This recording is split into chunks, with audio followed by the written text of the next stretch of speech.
Good morning વિદ્યાર્થી મિત્રો. 11 સાયન્સમાં પ્રકરણ 3 એક પરિમાણમાં ગતિની આપણે ચર્ચા કરી રહ્યા છીએ. એ અંતર્ગત ગયા પીરિયડમાં આપણે જે ટોપિક જે હતો સ્થાનાંતર વિરુદ્ધ સમયના આલેખ અને એની બધી સમજૂતી મેળવી.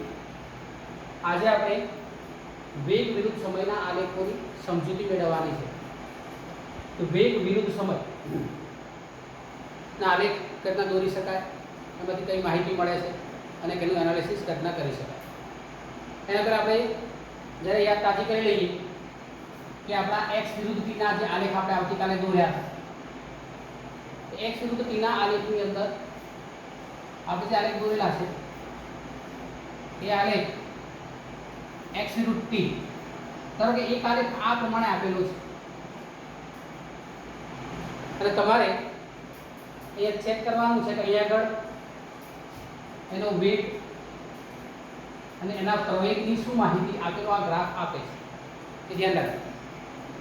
તો સૌથી પહેલા આપણે ચેક કરવા માટે શું કરીએ છીએ તો સૌથી પહેલા આપણે એક કટકો મૂકીને અહીંયા ધારો કે બિંદુ પાસે સ્પર્શક દોરી દઈએ. અહીંયા સ્પર્શક દોરી દઈએ તો કે અહીંયા તો થીટા જે મળે છે તો કે થીટાનું મૂલ્ય <90 ડિગ્રી, થીટાનું મૂલ્ય જો <90 ડિગ્રી હોય તો અહીંયા તમારો વેગ એ તમને ધન મળશે. વેગ કેવો મળશે? ધન મળે છે. ત્યારબાદ અહીંયા જુઓ, અહીંયા લેતા હોઈએ, હવે અહીંયા બિંદુ દોર દઈએ તો અહીંયા જુઓ તો અહીંયા જો થીટા આ બરાબર આવી રીતે આમ કામ કરું છું, આ સ્પર્શક કામ દોરાશે તો આ જો થીટા, તો અહીંયા થીટા શું થાય છે કે થીટા વધે છે, ઉપર તરફ જઈએ છીએ એમ જઈએ છીએ તેમ તેમ આપણે આમ સ્પર્શકને આમ સ્પર્શક દોરવાનું છે તો થીટા વધે છે. થીટા વધે છે માટે v વધે છે. અહીં ધ્યાન રાખજો, આપણે થીટા <90 ડિગ્રી છે એટલે કહ્યું કે વેગ ધન છે, પછી કહ્યું કે થીટા વધે છે એટલે વેગ વધે છે. વેગ વધે છે ઉપરાંત આનું કર્વ જો, કારણ આપણે લાસ્ટ ટોપિક આપણે આવા જોયા છે કે જો આ રીતના બાઉલ હોય તો આનો પ્રવેગ કેવો હોય? ધન હોય. અને જો તમારી સપાટી આવી તમારા ગ્રાફ કંઈક આ તરફ અંદર તરફ જતો હોય તો આ જુઓ કેવી સપાટી છે એટલે અંદર તરફ ઊંડી છે માટે એ પ્રવેગ કેવો આવશે તો કે એ તમારો અહીંયા આગળ ધન મળશે. એ કેવો મળશે? તમને ધન મળશે. એ ધ્યાન રાખજો એટલે કે થીટા વધે છે, વેગ વધે છે, એ ધન છે, v ધન છે, થીટા <90 ડિગ્રી છે. આ એક ગ્રાફ અહીં ધ્યાન રાખજો. આપણે આટલી માહિતી અહીંયા આગળ સમજો. ધ્યાન તો આ એક ગ્રાફ કદાચ એક્ઝામમાં તમને આવો પૂછાય તમને આની માહિતી તમને આવડતી હોવી જોઈએ. ધારો કે બીજો એક ગ્રાફ લઈએ સેમ ટુ સેમ પેપર અને ધ્યાન રાખજો અને એ ગ્રાફ તમને કંઈક આ મુજબ આપેલો છે એ ધ્યાન રાખજો. અથવા તો તમારો આ ગ્રાફ આ મુજબ આપેલો છે તો કે આપેલા ગ્રાફ જે છે x વિરુદ્ધ t નો જ આલેખ છે, x વિરુદ્ધ આ t નો આલેખ છે. તો x વિરુદ્ધ t નો જે આલેખ છે એ આલેખ પરથી આપણે કઈ માહિતી મેળવી શકીએ? તો મિત્રો અહીંયા જોઈએ ધારો કે આ બિંદુ પાસે આપણે સ્પર્શક દોરીશું તો અહીંયા જો આ સ્પર્શક તો આ થીટા, ત્યારબાદ અહીંયા લઈશું તો અહીંયા થીટા, તો શું થાય કે થીટા <90 ડિગ્રી, થીટા <90 ડિગ્રી, થીટાનું મૂલ્ય 90 ડિગ્રી કરતા ઓછું છે. થીટાનું મૂલ્ય 90 ડિગ્રી કરતા ઓછું છે એનો અર્થ થયો કે અહીંયા વેગ કેવો છે તો કે વેગ ધન છે. વેગ કેવો છે? ધન છે. એ ધ્યાન રાખજો. સેકન્ડ વસ્તુ અહીંયા આપણે લેતા હોઈએ કે અહીંયા આગળ a ધન છે, v વધે, અહીંયા ધ્યાન રાખજો એ v ધન છે. ત્યારબાદ થીટા જુઓ, અહીંયા કરતા અહીંયા જુઓ, અહીંયા થીટા થોડો મોટો લાગે છે, અહીંયા થીટા નાનો લાગે છે એટલે કે થીટા ઘટે છે. થીટા ઘટે છે એટલે થીટા ઘટે છે માટે વેગ ઘટી રહ્યો છે. વેગ ઘટે છે એ ધ્યાન રાખજો. v ધન છે, v ઘટે છે એ ધ્યાન રાખજો. વેગમાં ઘટાડો થઈ રહ્યો છે એટલે પદાર્થનો વેગ ધીરે ધીરે ધીરે ધીરે ધીરે ઘટી રહ્યો છે. અહીં ધ્યાન રાખો બરાબર. એટલે કે વેગ ઘટે છે. અહીંયા જો બાઉલ કેવા પ્રકારનો છે એટલે સપાટી કેવી છે? બહિર્ગોળ છે. સપાટી કેવી છે? બહિર્ગોળ. આપણે યાદ કરી લઈએ બેલ આવો આ આલેખ આવતો હોય યાદ રાખજો. x વિરુદ્ધ t નો આલેખ કંઈક આ મુજબ બહિર્ગોળ સપાટી આપતી હોય તેનો વેગ પ્રવેગ કેવો આવશે તો કે ઋણ આવશે. પણ અહીંયા a કેવો છે તો કે પ્રવેગ તમારો ઋણ છે. અહીંયા જો v અને a બંનેના નિશાનીઓ પરસ્પર વિરુદ્ધ છે એટલે ઓટોમેટિકલી વેગમાં ઘટાડો થશે. વેગમાં શું થશે? ઘટાડો થશે. તો આ બે આલેખ તમારી પાસે છે તમારા માઇન્ડમાં આ કન્સેપ્ટ ક્લિયર હોવો જોઈએ. ક્લિયર છે? ત્રીજો એક આલેખ લઈએ, એ ધ્યાન રાખજો. ધારો કે એક આલેખ આપણી પાસે આવો છે, આવો ગ્રાફ અહીંયા x વિરુદ્ધ t નો. એના માટે શું કહીશું? એ ધ્યાન રાખજો. તો આ પહેલો પાર્ટ, આ બીજો પાર્ટ અને આ ત્રીજો પાર્ટ. અહીંયા જો સ્પર્શક આવો આવશે, અહીંયા સ્પર્શક આ થીટા અહીંયા કરશે અને આનો થીટા અહીંયા કરશે. ત્રણ વસ્તુ આપણે જોઈશું. તો અહીંયા જો થીટા ઇઝ ઇક્વલ ટુ અહીંયા થીટા 0 છે, અહીંયા જે થીટા છે એ લેસ ધેન 90 ડિગ્રી છે અને અહીંયા થીટા છે એ ગ્રેટર ધેન 90 ડિગ્રી છે. સમજ્યા છે? Theta less than 90 degree, theta greater than 90 degree, theta is equal to 0. અહીંયા થીટા 0 છે, ઢાળ છે જ નહીં, ઢાળ નથી, માટે આ જગ્યા પર વેગ કેવો આવશે? 0 આવશે. વેગ 0 છે એટલે આ જગ્યા પર પ્રવેગ કેવો આવશે? 0 આવશે. એટલે કે આ જે સ્થાન છે અહીંયા આટલા કિનારા સ્થાન એના પર શું આવશે? તો કે તમારો થીટા 0 છે, વેગ 0 છે, માટે પ્રવેગ પણ 0 છે. પદાર્થ એ સ્થિર રહ્યો પદાર્થ ત્યાં સુધી. અહીંયા લેતા હોઈએ થીટા લેસ ધેન 90 ડિગ્રી છે, થીટા લેસ ધેન 90 ડિગ્રી છે અને અહીંયા જો આ થીટા ચેન્જ નથી થતો, થીટા અચળ પણ છે, થીટાની ડિગ્રી કરતા ઓછો છે, થીટા અચળ છે, માટે કહી શકાય કે અહીંયા v ધન છે. વેગ કેવો છે? ધન છે. અહીંયા જો અચળ છે એક્સેલરેશન, અહીંયા જો થીટા પ્રવેગ તો આપણને ધન મળે છે, તો પ્રવેગ અહીંયા થીટા કોઈ જગ્યાએ ચેન્જ નથી થતો, આટલા સુધી થીટા ચેન્જ નથી થતો, થીટા અચળ રહે છે, માટે અહીંયા પ્રવેગ 0 છે. પ્રવેગ 0 છે. અહીંયા આવી જઈએ, અહીંયા જો આ ભાગ થીટા ગ્રેટર 90 ડિગ્રી છે એટલે વેગ મને ઋણ મળવાનો, વેગ ઋણ મળે છે, વેગ ઋણ મળે છે, માટે તમારે અહીંયા જો કેવું હોય કે અહીંયા આગળ તમારો થીટા તો અચળ જ છે, થીટા આપણે અચળ ધારી લઈએ છીએ કે થીટા નું ચેન્જ નથી થતું આટલા ભાગની અંદર, લગભગ થીટા ચેન્જ નથી થતો, એક સ્લાઇડ ચેન્જ થાય છે પણ લગભગ સેમ ટુ સેમ જ છે. માટે આ ભાગ માટે થીટા જો અચળ ધારી લઈએ તો આપણને શું મળશે?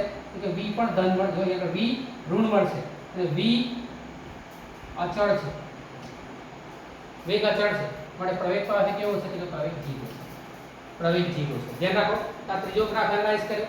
આના આધારે તમારે v વર્સિસ t નો આલેખ દોરવાનું તમને કે તમારી પાસે માહિતી છે કે v તમારે અચળ દર્શાવવાનો છે, એક જગ્યાએ 0 દર્શાવવાનો છે અને પછી પાછો ઋણ લેવાનો છે.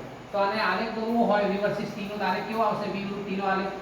એટલે પહેલા વેગ ધન વેગથી આગળ જાય છે, ધ્યાન રાખજો, અચળ વેગથી. એટલે વેગ અચળ છે એટલે અહીં આગળ લઈશું વેગ અચળ છે, ધ્યાન રાખો.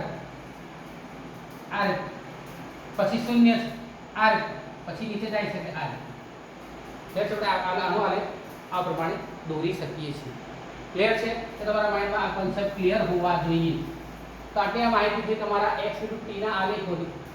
તમારે આજે આપણે જે ચર્ચા કરવાની છે એ આપણા છે v વિરુદ્ધ t ના આલેખ.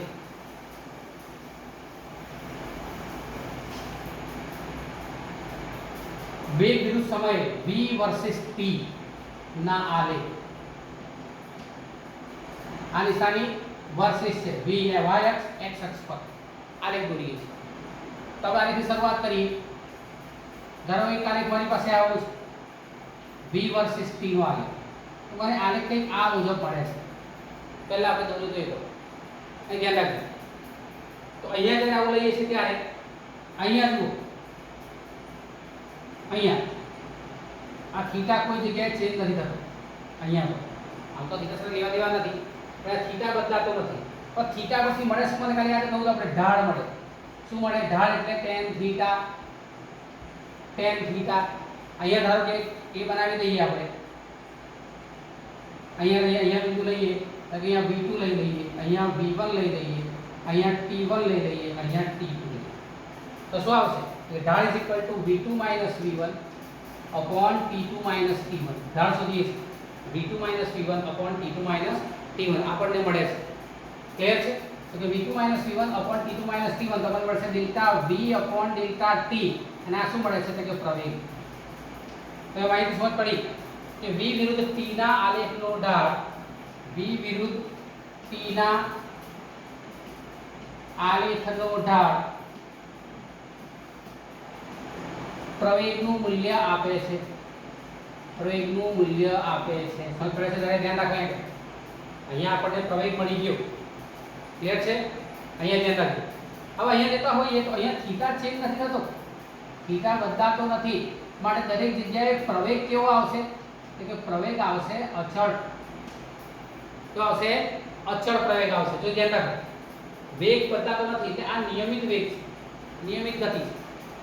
એટલે x t ના આલેખની અંદર આપણે દેતા હતા, જ્યારે r ના x t ના આલેખની અંદર આપણે બોલતા હતા ત્યારે કહેતા હતા કે v અચળ છે, માટે આ ગતિ કેવી છે? નિયમિત ગતિ છે. તો અહીંયા આગળ નિયમિત પ્રવેગી ગતિ છે, જેને આપણે કહીએ છીએ અચળ પ્રવેગી ગતિ. અચળ પ્રવેગી ગતિ. તો અહીંયા પદાર્થ અચળ પ્રવેગ સાથે ગતિ કરી રહ્યો છે, એનો પ્રવેગ બદલાતો નથી, દરેક સ્થાન પર પ્રવેગ અચળ. કેમ? તો કે આ થીટા ચેન્જ થતો નથી.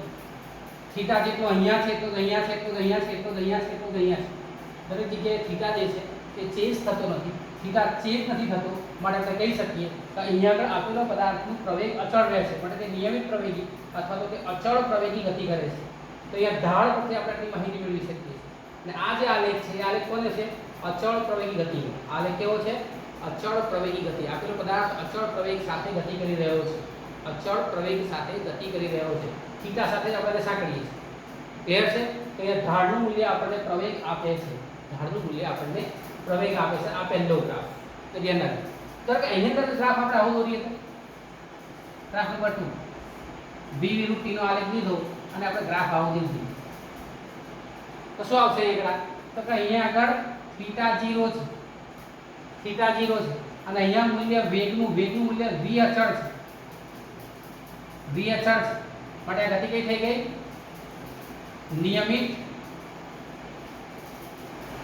ગતિ. નિયમિત ગતિ. અહીંયા ગતિ કેવી છે? નિયમિત ગતિ છે. એટલે યુનિફોર્મ મોશન છે.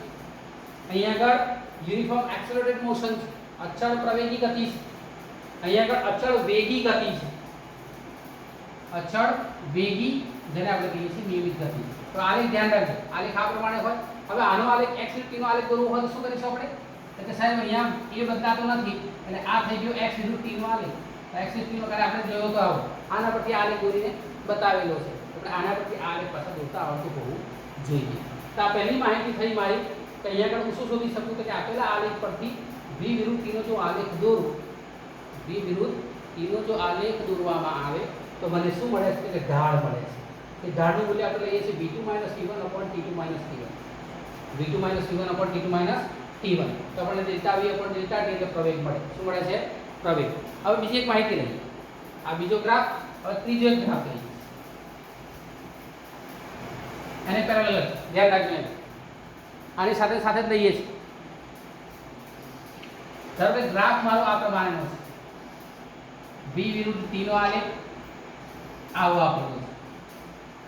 આ પ્રકારનો તમારી પાસે આલેખ છે. તો શું કરશો? હવે ધ્યાન રાખજો. તો કે લઈએ આગળ. તો કે જો અહીંયા થીટા પહેલા વેગ મહત્તમ હતો, હવે ઘટતા 0 થઈ ગયો. તો અહીંયા શું થાય છે? તો કે વેગમાં ઘટાડો થઈ રહ્યો છે, વેગમાં ઘટાડો થાય છે. એટલે તમારો v કેવો છે? નેગેટિવ છે. v કેવો છે? નેગેટિવ. ઘટતા જેનો વેગ ઘટી રહ્યો છે, વેગ ઘટી રહ્યો છે. અહીં ધ્યાન રાખજો.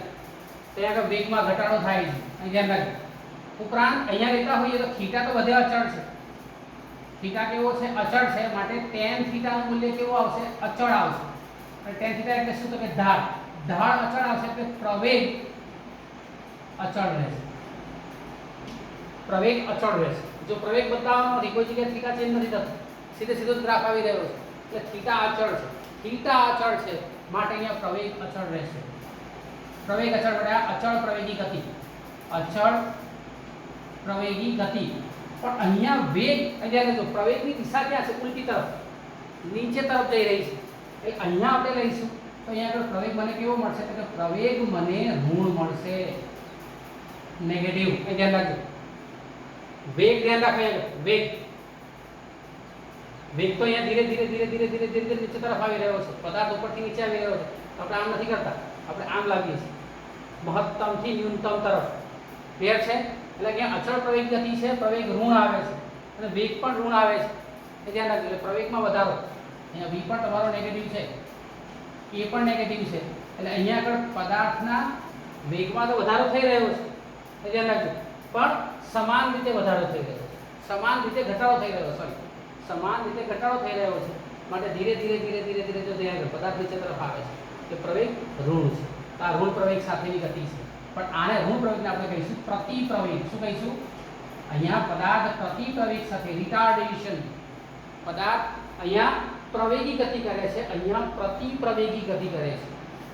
અહીંયા પદાર્થ પ્રવેગી ગતિ કરે છે, અહીંયા પદાર્થ પ્રતિપ્રવેગી ગતિ કરે છે. તો મિત્રો આ બંને ગ્રાફ તમારા મગજમાં એકદમ ક્લિયર હોવા જોઈએ. તો v વર્સિસ t ના આ આલેખની અંદર આપણે પ્રવેગ માટેના પ્રવેગી ગતિ માટેનો ગ્રાફ કેવો દોરી શકાય, પ્રતિપ્રવેગીનો ગ્રાફ કેવો દોરી શકાય, તો તમને આ અહીંયા આગળ માહિતી મળે છે. ધ્યાન રાખો. હવે અગત્યની એક ઇન્ફોર્મેશન આપણે લઈએ છીએ, ધ્યાન રાખો. પછી એકાદ બે બીજા ઉદાહરણની ચર્ચા કરીએ. પાછા આલેખાનો આપણે લઈએ.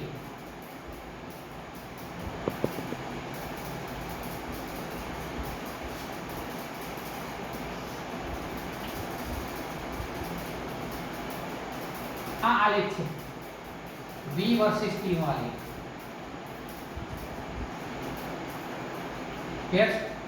તો એક તો મને શું આપે છે કે ઢાળ આપે છે, એ ઢાળ પરથી મને પ્રવેગ ખબર પડી જાય છે. v વર્સિસ t ના આલેખનો ઢાળ પ્રવેગ આપે છે. હવે લઈએ છે આટલા સુધીનો ભાગ, આ એરિયાને બંધ કરી દઈએ, ધ્યાન રાખીએ. અને આ એરિયા, આ ભાગ,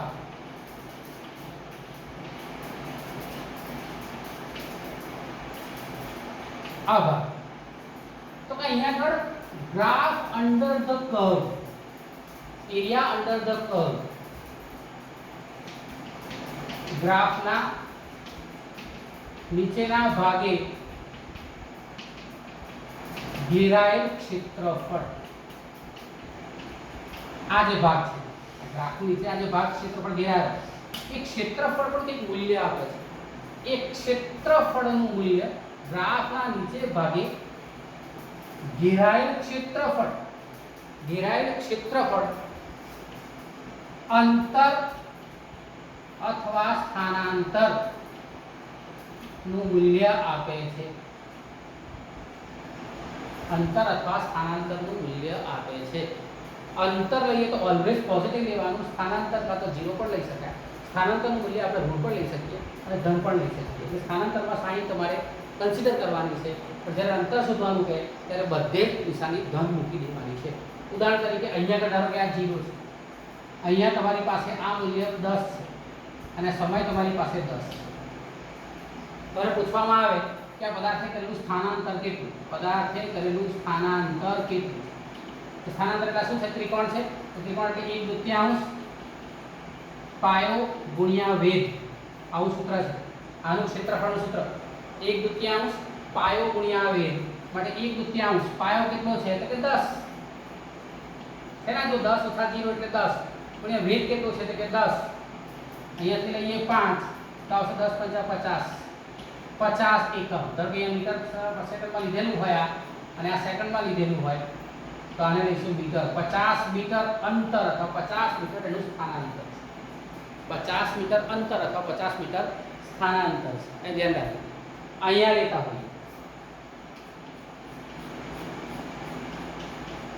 અહીં જો તો શું આવશે? અગેન 1/2 પાયો ગુણ્યા વેધ, 1/2 પાયો ગુણ્યા વેધ. અહીંયા જો આપણે લીધું 10 ઓછા 0, અહીંયા લઈશું અગેન 0 ઓછા 10, 0 જો 10 ઓછા 0, અહીંયાથી લઈએ છીએ 10 ઓછા 0, અહીંયાથી સેમ 10 ઓછા 0, 10 ઓછા 0, તો સેમ ટુ સેમ જ આવશે. અને કપેલું કરેલું સ્થાનાંતર 50 આવશે, પણ દિશાની ડાઉનવર્ડ છે માટે નિયમ -50 આવશે, સ્થાનાંતર -50 આવશે. હજુ ઉદાહરણ લઈએ, તમારા માઇન્ડમાં કોન્સેપ્ટ ક્લિયર થઈ જશે. એટલે અહીંયા નોંધીએ, શું નોંધીએ? તો અહીંયા આગળ v વિરુદ્ધ t ના આલેખના નીચે ઘેરાયેલ પ્રદેશનું ક્ષેત્રફળ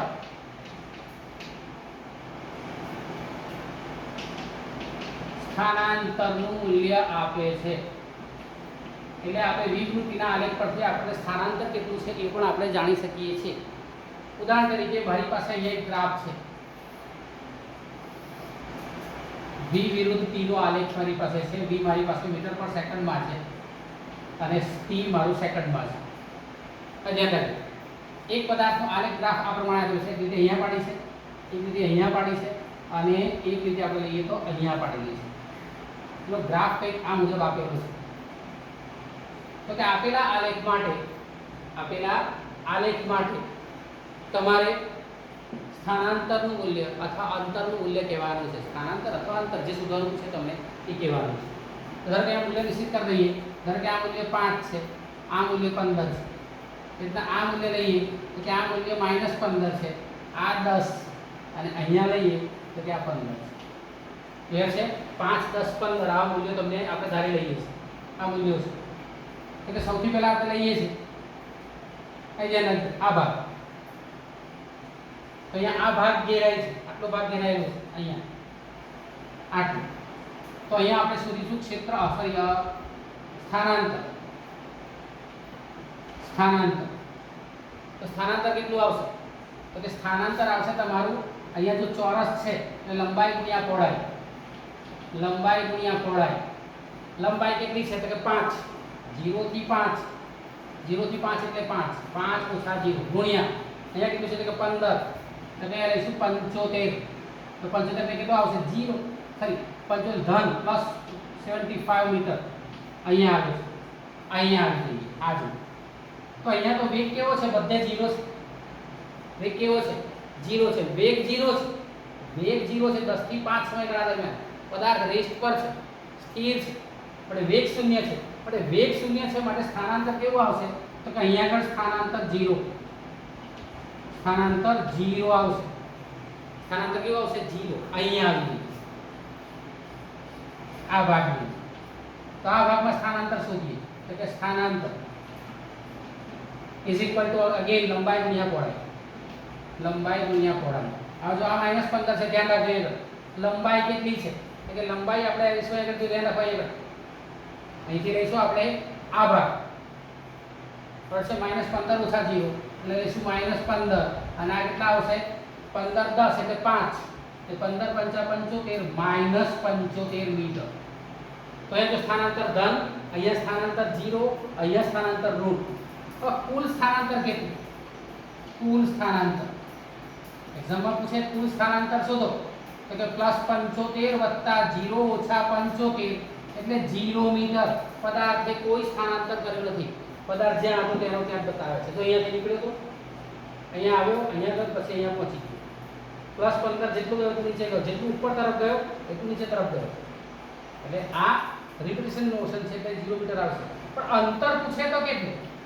પદાર્થે કાપેલું અંતર કેટલું? એટલે 75 + 0 + માનાંકમાં 75 આ મૂલ્યને પણ ધન લઈ લેવાનું. એટલે આવશે 75 + 75. અહીંયા લઈશું 150 મીટર.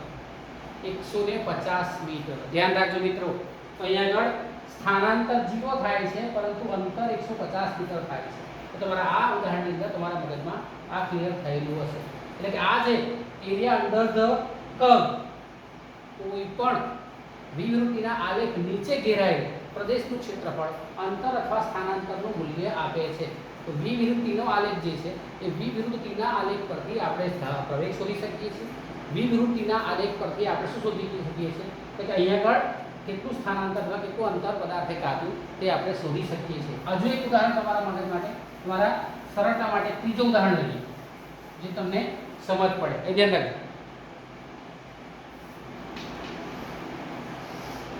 આપણે એક વિવૃત્તિનો આલેખ આપેલો છે. એ ધ્યાન રાખજો. v વર્સિસ t નો આલેખ. આને તમને પૂછવામાં આવે કે અહીંયા પદાર્થનું સ્થાનાંતર કેટલું છે? અહીંયા 0 લઈએ છીએ. અહીંયા આ મહત્તમ સ્થાનાંતરને ધારો કે આપણે 25 લઈ લઈએ છીએ. ક્લિયર છે? અહીંયા આ તમારું 5 છે, આ 10 છે અને અહીંયા 15 છે. એવું આપણે ધારીએ 5 10 15 સેકન્ડ. મૂલ્યો આપણે સરળતા માટે લઈએ છીએ જેથી તમને સમજ પડે કે દાખલાને કરતા ગણી શકાય. અહીં ધ્યાન રાખજો. તો સૌથી પહેલા આપણો જે ભાગ આવશે એ આ એક ભાગ, પછી આ બીજો ભાગ અને પછી આવશે આ ત્રીજો ભાગ. તો અહીંયા મારી પાસે 3 ભાગ છે. ક્લિયર છે? તેના નામ આપી દઈએ O A B પછી C આ D અને અહીંયા લઈએ E તો કે પહેલા ત્રિકોણ OAB અથવા OBA નું ક્ષેત્રફળ આ ત્રિકોણનું ક્ષેત્રફળ 1/2 પાયો ગુણ્યા વેગ 1/2 પાયો ગુણ્યા વેગ 1/2 1 હાફ પાયો કેટલો છે તો કે 5 વેગ કેટલો છે તો 25 અહીંયા રેશિયો કેટલા આવશે 25 5 125 ના આપણે લઈએ હાફ તો આપણે અહીંયા 20 લઈ લઈએ સરળતા રહે આપણા કેલ્ક્યુલેશનમાં 10 * 20 10 × 50 50 મીટર તો અહીંયા સ્થાનાંતર કેટલું છે ડિસ્પ્લેસમેન્ટ d 50 મીટર છે અહીંયા આવી જઈએ તો અહીંયા શું આવશે લંબાઈ ગુણ્યા પહોળાઈ આ d1 કહી દઈએ d2 તો કે લંબાઈ ગુણ્યા પહોળાઈ લંબાઈ કેટલી છે તો કે 10 - 5 એટલે 5 અને અહીંયા લઈએ તો અહીંયાથી અહીંયા તો બધે તો કેવી છે તો કે આ જે અંતર છે ધ્યાન રાખો આ હાઈટ પહોળાઈ કેટલી છે તો કે 20 કે 20 × 50 100 મીટર અહીંયા આવી ગયું અહીં ધ્યાન રાખજો અગેન અહીંયા લઈશું 1/2 અને d3 લઈએ છીએ 1/2 પાયો ગુણ્યા વેગ 1/2 ચલો પાયો કેટલો છે તો કે 15 - 10 15 - 10 અહીં ધ્યાન રાખજો તો 15 - 10 લઈશું તો કે 5 પણ વેગ તમે જુઓ ઉપરથી નીચે આવે છે એટલે આ ભાગ માટે જો આપણે ઢાળ શોધીએ અથવા થીટા લઈએ નીચે તરફ એટલે રિટાર્ડેશન છે ઘટતો પ્રવેગ છે માટે અહીંયા વેગ ઋણ લઈશું વેગ કેવો લઈશું ઋણ માટે અહીંયા લઈશું -10 કેમ -10 લીધો આ જો ઉપર તરફ આ વધારો છે આ ઘટાડો છે આ ભાગમાં વેગમાં વધારો છે આ ભાગમાં વેગમાં ઘટાડો છે એ ઘટાડા માટે -10 લીધો સોરી -20 તો એ શું આવશે -10 એટલે આવશે -50 મીટર -50 મીટર આ ભાગની અંદર +50 મીટર આ ભાગની અંદર 100 મીટર આ ભાગની અંદર 50 ધ્યાન રાખજો એરિયા અંડર ધ કર્વ એ ધ્યાન રાખજો આ ભાગ પ્લેટન છે છતાં પણ અહીંયા એરિયા તો કવર થાય છે અહીંયા હોત તો એરિયા કવર ના થાય અહીંયા છે તો એરિયા કવર થાય છે ભલે વેગ 0 છે ભલે પણ 0 તો વેગ 0 નથી વેગ 20 છે અચળ વેગ છે પ્રવેગ 0 છે એ ધ્યાન રાખજો હવે કુલ અંતર લઈએ કુલ અંતર તો શું લઈશું 50 + 100 + માનાંકમાં -50 આ માનાંકમાં 20 તો આવશે 50 + 100 + 50 એટલે આવશે 200 મીટર એનું અંતર થયું પણ સ્થાનાંતર શોધવું હોય તો સ્થાનાંતર કેટલું આવશે તો કે સ્થાનાંતર જે છે 50 + 100 - 50 50 + 100 - 50 આ નીકળી ગયા એટલે 100 મીટર પદાર્થે કરેલું સ્થાનાંતર 100 મીટર છે કાપેલું અંતર 200 મીટર છે ક્લિયર છે તો મિત્રો આ રીતના આપણે કોઈ પણ ગ્રાફની અંદર એરિયા ઘેરાયેલો હોય એના પરથી આપણે સ્થાનાંતર અથવા અંતરના મૂલ્યો શોધી શકીએ છીએ તો આ આગળ તમારો દ્વિવૃત્તિના આલેખની આ બે વિગતો એટલે કે પહેલા આપણે શોધ્યો પ્રવેગ કેટલા શોધી શકાય પછી આપણે શોધીએ છીએ કે અહીંયા આપેલા ગ્રાફની માહિતી પરથી આપણે કઈ રીતના અંતર અથવા સ્થાનાંતર શોધી શકીએ એ ધ્યાન રાખજો ક્લિયર છે તો આ તમારે ખાસ યાદ રાખવાનું છે ધારો કે કોઈ એક ગ્રાફ તમારો આવો છે તમારો ગ્રાફ દ્વિવૃત્તિનો આલેખ તમને આપેલો છે અને દ્વિવૃત્તિના આલેખની અંદર તમને કહેલું છે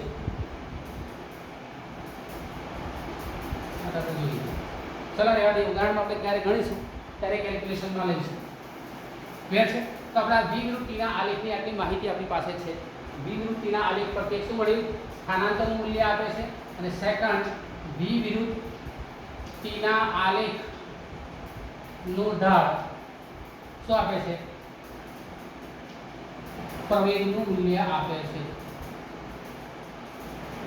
ક્લિયર છે પ્રવેગનું મૂલ્ય આપે છે તમારે થીટા ચેક કરવાના છે થીટા ચેક કરીને ઢાળ ચેક કરવાનો છે ઢાળ ચેક કરીને આ ઘેરાયેલ ક્ષેત્રફળ ચેક કરો એટલે તમે ઓટોમેટિકલી દ્વિવૃત્તિના આલેખ પરથી તમે S વિરુદ્ધિનો આલેખ સ્થાનાંતર વિરુદ્ધ સમયનો આલેખ દોરી શકો એટલે છે સ્થાનાંતર વિરુદ્ધ સમયનો આલેખ દોરી શકાય એ ધ્યાન રાખજો બરાબર છે તમારા મગજમાં ક્લિયરન્સ હોવું જોઈએ એટલા દ્વિવૃત્તિના આલેખ પરથી એ વૃત્તિનો આલેખ પણ તમે આટલી જો માહિતી તમે ઢાળ જાણતા હો એટલે તમે પ્રવેગના મૂલ્ય પ્રત્યેક સેકન્ડે મળી જાય ઢાળ ખબર હોય, તમને સ્થાનાંતર ખબર હોય તો સ્થાનાંતર પરથી શું મળે કે S વિરુદ્ધ T નો આલેખ મળે. ઢાળ પરથી શું મળે કે તમારા એ વિરુદ્ધ T નો આલેખ તમે દોરી શકો. ઢાળ જો શોધી કાઢો તમે તમને ખબર પડી જાય કે ઢાળ ચેન્જ થાય છે કે ઢાળ અચળ છે. ઢાળ અચળ હોય તો વેગ બદલાવાનો નથી. વેગ બદલાવાનો નથી મળે પ્રવેગ શૂન્ય આવી જશે. એટલે પ્રવેગ શૂન્ય ક્યારે હોય, પ્રવેગ વધારે ક્યારે, પ્રવેગ ઘટે ક્યારે, ધન પ્રવેગ કેવો, ઋણ પ્રવેગ કેવો, પ્રતિ પ્રવેગની આપણે માહિતી મેળવી ગયા. લાસ્ટ પોઈન્ટ આપણો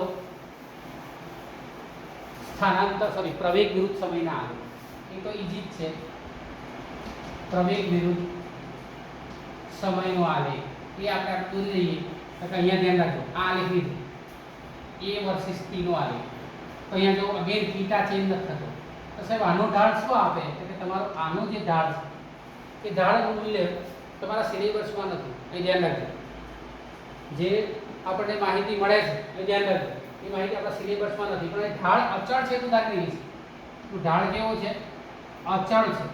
ઢાળ અચળ છે માટે પ્રવેગ બધે જ અચળ છે. પ્રવેગ શૂન્ય નથી, ધ્યાન રાખજો. પ્રવેગ બધે જ આપણે જે માહિતી મળે છે ઢાળ અચળ છે ધ્યાન રાખજો. માટે અહીંયા આગળ આ પદાર્થ સતત વધતા જતા પ્રવેગ સાથે ગતિ કરે છે. વધતા જતા પ્રવેગ સાથે ગતિ કરે છે. એ અહીંયા ધ્યાન રાખજો. તો અહીંયા આગળ પ્રવેગ ધન છે. પ્રવેગ ધન છે. એટલા જો આલેખ આપણે આવો લઈ લઈએ, આવો ધ્યાન રાખજો. A વર્સિસ T અહીંયા ઘટતો પ્રવેગ માટે આ પ્રતિ પ્રવેગ છે. આટલી માહિતી તમારે મેળવવાની છે. અહીં ધ્યાન રાખજો. તો આ માહિતી તમારે ખાસ યાદ રાખવાની છે. આને લગતા જેટલા પણ દાખલાઓ છે, MCQs છે, એ એક્સ્ટ્રા યાદ રાખજો. તમને હું હોમવર્કમાં લખી આપીશ. તમારે બધા જ આલેખ પરથી આલેખના એનાલિસિસ કરીને, એટલે કે આજે હું તમને હોમવર્કમાં એકાદ બે પેજ ફોટા પાડી દીધા મોકલી આપીશ. તમારે દાખલાઓ સોલ્વ કરવાના છે આલેખને લગતા. ન આવડે પછી મને પાછું કમેન્ટ કરવાનું છે. આપણે અહીંયા પાટિયા પર કેલ્ક્યુલેટ કરીશું. Thank you.